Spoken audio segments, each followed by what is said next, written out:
Yours exclusively with this edition of Computer Music, Litote CM is a single engine from Inear Display's full Litote, opened up to give access to its hidden key parameters and packaged as a whole new plugin.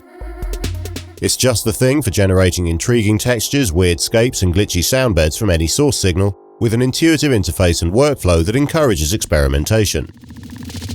In this video, we'll show you how to get up and running with Litote CM. Having installed Litote CM, the best way to quickly acquaint yourself with its general sound and vibe is to load it up on a channel in your DAW. We recommend starting with a drum loop or pad and taking a quick tour of the preset library. This is accessed via the menu and its flanking previous and next buttons at the bottom of the interface.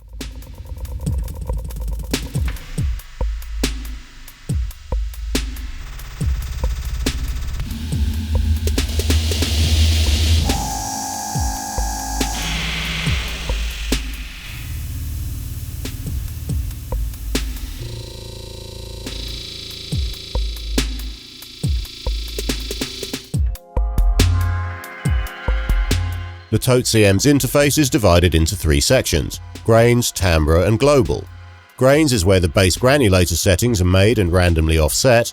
Timbre combines a resonator with a diffusion delay for shaping and smearing the grain stream. And Global houses controls for input and output levels and dry-wet mix. Let's go through them one by one.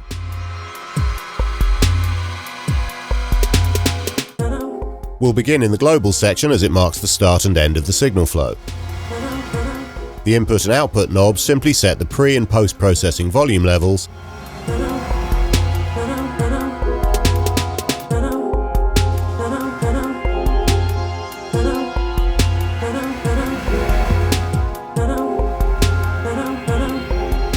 while the mix knob adjusts the balance between dry and wet signals at the final output.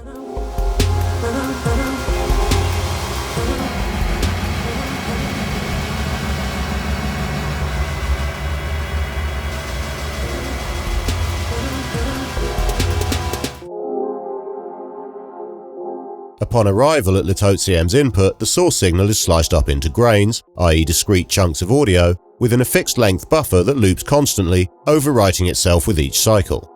While you can't control the positioning of the grains within the buffer, that's random, you can control their length and playback speed. The size knob sweeps from 20 to 500 milliseconds, and the effect it has on the grains is audibly obvious. At low settings, the rapid stream of tiny grains sounds buzzy and bears little resemblance to the input signal.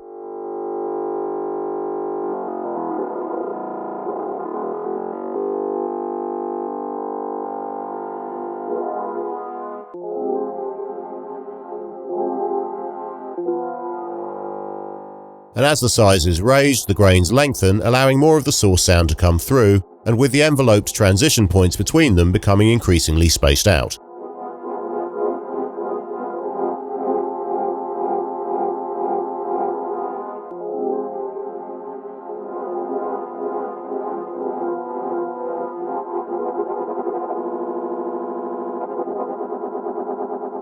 The speed knob controls the playback rate of the individual grains. It works like a turntable or old-school sampler in that playback speed and pitch are directly connected, i.e. speeding the grains up and slowing them down also raises and lowers their pitch.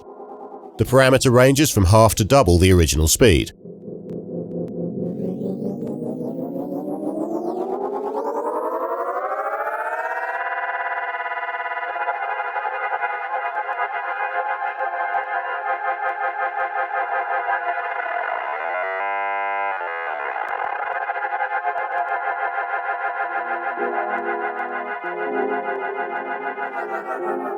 Double-clicking it returns it to default.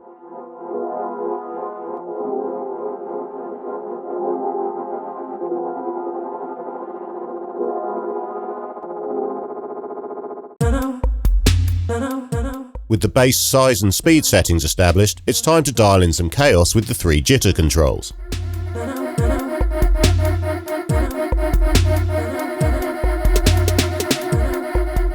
These randomly offset those two parameters and the volume level for each generated grain, with the amount of randomization expressed as a percentage. Size and level jitter are unipolar, randomizing only below the base values,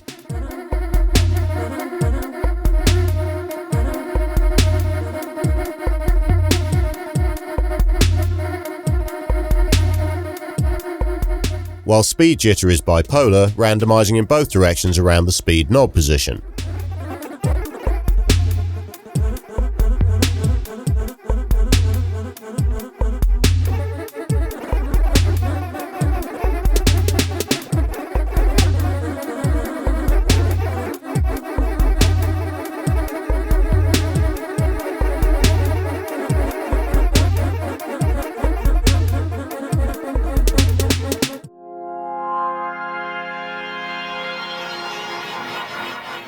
The frequency and feedback controls in the timbre section operate Litote CM's resonator, a bank of all-pass filters that feeds back into itself.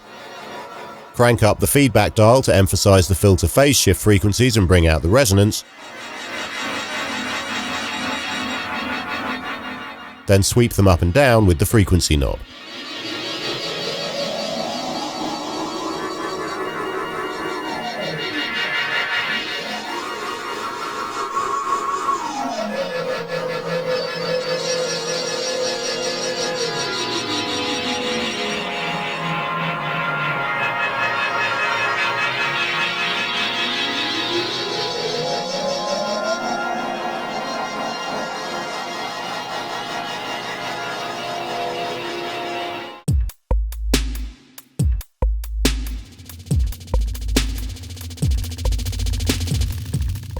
The output of the resonator hits a cascade of all-pass delay lines, the dry-wet mix of which is set by the diffusion knob.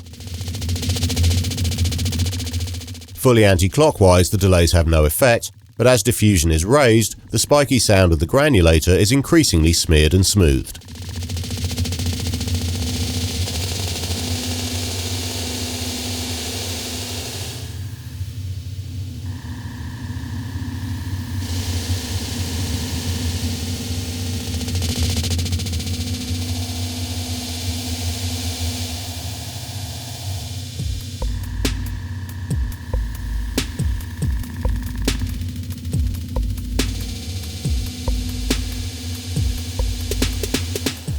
To save your finished Litote CM patch, click the disk button next to the preset menu and give it a name.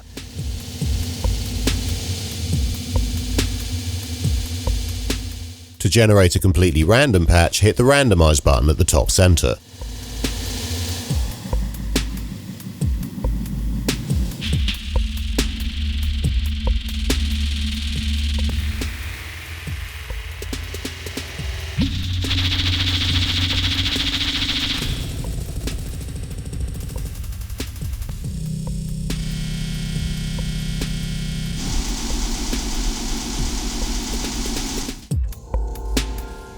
If you like what you see and hear, you can step up to the full Litote for €48 at www.ineardisplay.com.